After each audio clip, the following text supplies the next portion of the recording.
শ্রমিক মালিক অসন্তোষের জেরে চায়ের ভরা মরশুমে বন্ধ হয়ে গেল আলিপুরদুয়ারের ফালাকাটা ব্লকের তাসাটি চা বাগান। সাসপেনশন অফ ওয়ার্কের নোটিশ ঝুলিয়ে রবিবার রাতের অন্ধকারে বাগান ছেড়ে চলে যান পরিচালন কর্তৃপক্ষ। শ্রমিকদের অভিযোগ, রবিবার ছুটির দিন থাকায় তারা বিষয়টি আগাম অনুমান করতে পারেননি।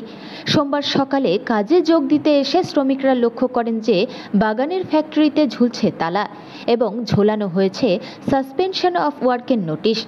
ফলে কর্মহীন হয়ে পড়লেন প্রায় 1200 শ্রমিক। সঙ্গে অনিশ্চিত হয়ে পড়ল বাগানের শতাধিক কর্মচারীর ভবিষ্যৎ।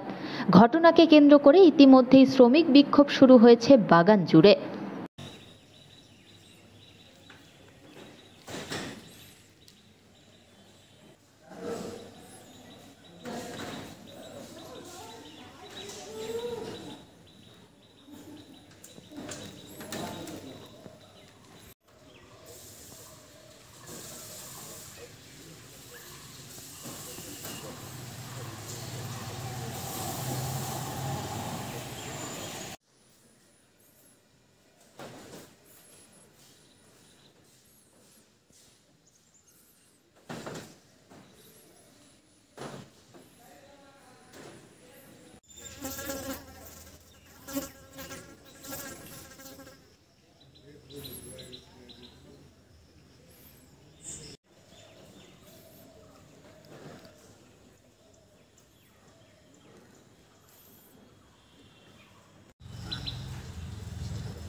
আমাদের 3 ব্লক